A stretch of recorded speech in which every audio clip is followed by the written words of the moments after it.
और खबरों में आगे बढ़ते हुए आपको हरियाणा कैबिनेट की महत्वपूर्ण बैठक के हवाले से बड़ा अपडेट दे रहे हैं। मुख्यमंत्री नायब सिंह सैनी की अध्यक्षता में यह बैठक हुई और बैठक के बाद मुख्यमंत्री नायब सिंह सैनी ने एक प्रेस कॉन्फ्रेंस की। उन्होंने कहा कि दीनदयाल लाडो लक्ष्मी योजना का ऐलान किया जाता है। सामाजिक सुरक्षा सम्मान के लिए इस योजना का आगाज हम कर रहे हैं। 25 सितंबर से इस योजना की शुरुआत हो जाएगी। उन्होंने कहा कि हर महीने 2100 रुपए की वित्तीय सहायता महिलाओं को मिलेगी। जो पात्र महिलाएं हैं, 1 लाख से कम आय वाली महिलाओं को ये लाभ दिया जाएगा।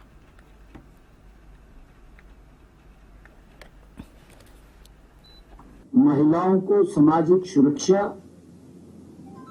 और सम्मान के लिए दीनदयाल लाडो लक्ष्मी योजना को लागू करने का निर्णय कैबिनेट ने आज लिया है। पंडित दीनदयाल उपाध्याय जी की जयंती 25 सितंबर 2025 से इस योजना का शुभारंभ होगा।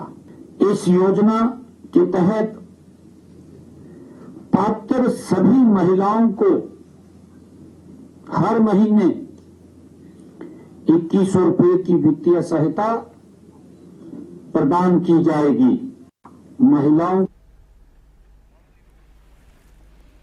तो हरियाणा कैबिनेट में महत्वपूर्ण फैसला लिया गया। जो ऐलान मैनिफेस्टो के जरिए बीजेपी ने किया था कि पात्र महिलाओं को 2100 रुपए दिए जाएंगे हर महीने वित्तीय सहायता के तौर पर, उसको अमल में लाने की तैयारी हो चुकी है।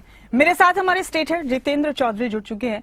जितेंद्र, एक महत्वपूर्ण फैसला हरियाणा कैबिनेट की बैठक में लिया गया कल, वो ये कि जो पात्र महिलाएं हैं उन्हें 2100 रुपए की वित्तीय सहायता दी जाएगी। ये दरअसल मैनिफेस्टो का एक वादा था बीजेपी का, अगर सरकार बनी तो इसे अमल में लाया जाएगा और अब इसे बाकायदा अमल में लाने की तैयारी है। 25 सितंबर से इसकी शुरुआत हो जाएगी। इसके अलावा कई और महत्वपूर्ण फैसले हरियाणा कैबिनेट की बैठक में लिए गए, जिनकी जानकारी खुद मुख्यमंत्री ने एक प्रेस कॉन्फ्रेंस के जरिए दी। ये अहम फैसला और इसके अलावा कैबिनेट के तमाम फैसलों के बारे में जितेंद्र हमारे दर्शकों को तफसील से बताइए जरा। देखिए, बिल्कुल कल जो हरियाणा कैबिनेट है इसकी महत्वपूर्ण बैठक हुई थी और मुख्यमंत्री नायब सैनी की तरफ से इस बैठक के बाद ये बताया गया कि महज एक एजेंडे को लेकर के ये बैठक थी।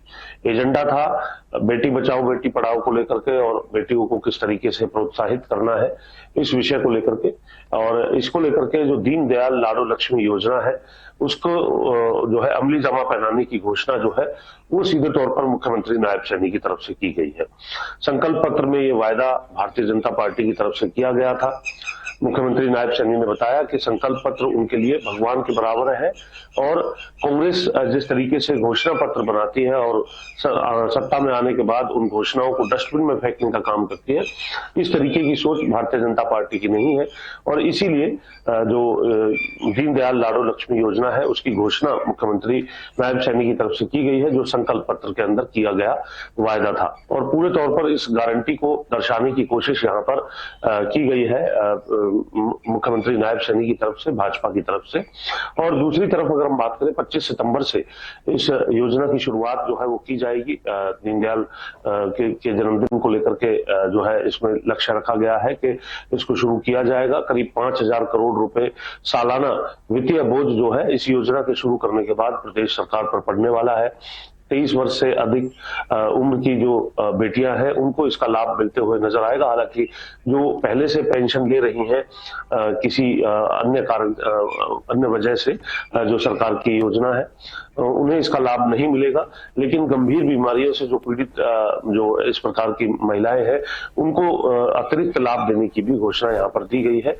जो गंभीर बीमारी है उनकी जो पूरी सूची है वो तैयार की गई है। अपने आप में इस योजना के चलते ये कहा जा सकता है न सिर्फ हरियाणा बल्कि इसके अलावा भी जो अन्य राज्य है वहां पर भी एक बड़ा मैसेज जो है वो भारतीय जनता पार्टी का देने को लेकर के रहता है, क्योंकि इस प्रकार की जब योजना जो संकल्प पत्र के अंदर वायदे के तौर पर की गई हो उन्हें अमली जामा पहनाने का काम जो है वो किया जाता है तो एक बड़ा संदेश जो है राजनीतिक तौर पर जाते हुए नजर आता है। और उसी उद्देश्य को जहां ध्यान में रखा गया होगा राजनीतिक तौर पर, तो वहीं संकल्प पत्र के वायदों को भी जल्द से जल्द पूरा किया जा सके, तो इस ओर भी लगातार प्रदेश सरकार बढ़ते हुए नजर आ रही है। और इस पर अगर हम बात करें विपक्ष की जो प्रतिक्रियाएं हैं वो भी सामने आई है, क्योंकि कल ही पूर्व मुख्यमंत्री भूपेंद्र हुड्डा की भी प्रेस कॉन्फ्रेंस जो है चंडीगढ़ के अंदर थी।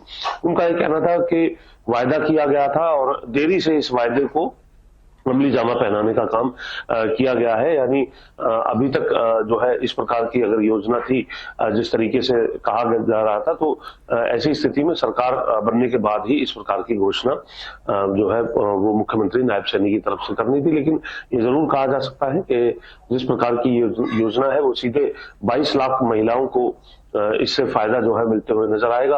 और इसके अलग अलग चरण भी रखे गए हैं। अभी शुरुआती चरण में 1 लाख तक की आय की जो महिलाएं हैं उनको इसका लाभ मिलते हुए नजर आएगा, और उसके बाद इसे इंक्रीज करने का काम भी किया जाएगा। मुख्यमंत्री ने ये भी जानकारी दी है कि इसको लेकर के रजिस्ट्रेशन प्रक्रिया भी शुरू होगी और मोबाइल ऐप को भी लॉन्च किया जाएगा, ताकि जो पात्र महिलाएं हैं वो इसके लिए आवेदन कर सके।